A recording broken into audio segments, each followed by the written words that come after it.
சித்தக்கேர் உணவை மருந்து மருந்தை உணவு. நம்ம சித்தர்கள் வெந்நீர் குடித்தா என்னென்ன பலன்கள் கிடைக்கும் அப்படிங்கிறத சொல்லியிருக்காங்க. அதை ஒன்று ஒன்றா பார்த்துட்டே வரலாம். அவங்க பொதுவாக வெந்நீர்னு சொல்கிறது வந்து நம்ம சாப்பிட்ற முன்னாடி சுட வச்சு குடிக்கிற வெந்நீரை தான் அவங்க சொல்கிறாங்க.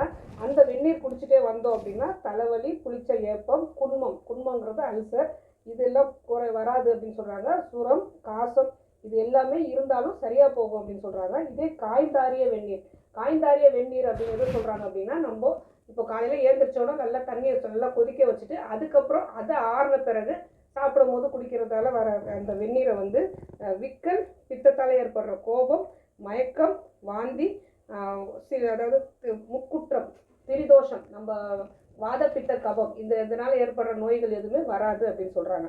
இதே நல்லா கொதிக்க வச்ச நீர், அதாவது கொதிக்க வச்சதுன்னா நல்லா ஒரு 5 நிமிடம் 10 நிமிடம் நல்லா கொதிக்க வச்ச நீரை சாப்பிட்டா என்ன ஆகும் அப்படிங்கிறது சொல்கிறாங்க.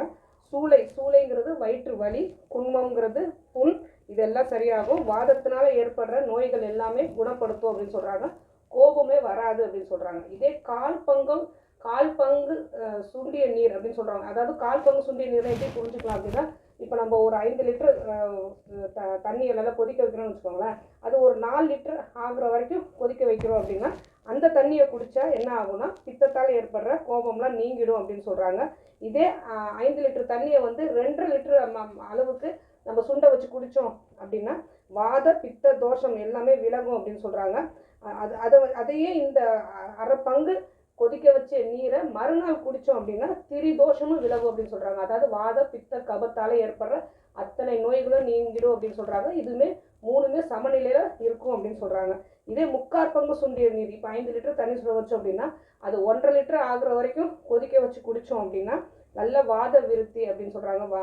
வாதங்கள் எல்லாம் குணமாகும் அப்படின்னு சொல்கிறாங்க. வாதங்கள் அப்படின்னாலே நமக்கு வாயு பிரச்சனையால் ஏற்படுற உடம்புல எல்லா பிரச்சனையும் சரியாகும் அப்படின்னு சொல்கிறாங்க. குளிர் ஜுரத்தால் வர நடுக்கம் குறையும் அப்படின்னு சொல்கிறாங்க.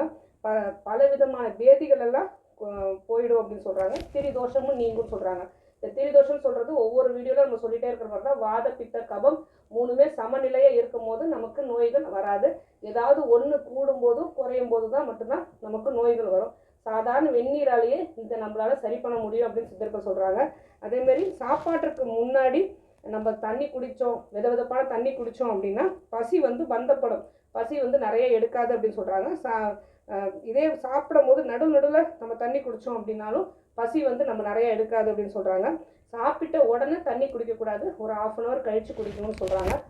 இப்போ வந்து ஒபிசிட்டி இருக்காங்க, அவங்க வந்து டயட்டில் இருக்காங்க, நிறைய சாப்பிட்றது வந்து அவங்க கார்விங், அதாவது சாப்பிட்ற உந்துதல் வந்து குறைக்க முடியல அப்படின்னு சொல்கிறவங்களா கூட சாப்பிட்றதுக்கு முன்னாடி ஒரு விதவிதப்பான நீர் குடிச்சிட்டு சாப்பிட ஆரம்பித்தோம் அப்படின்னா நம்ம நினைக்கிற அளவு சாப்பிட முடியாது, பசி நல்லா மந்தப்பட்டுடும், இதனாலே நமக்கு உடம்பு குறைஞ்சிரும். இப்போ இதுலேருந்து நமக்கு என்ன தெரியுது அப்படின்னா, நம்ம வந்து தண்ணியை குடிக்கணும் அப்படின்னா அதுவும் இப்போ நமக்கு நிறைய வாட்டர் பொல்யூஷன் இருக்கும்போது தண்ணியை அது கண்டிப்பாக மினரல் வாட்டருங்கிற கேன் வாட்டர் யூஸ் பண்ணவே கூடாது.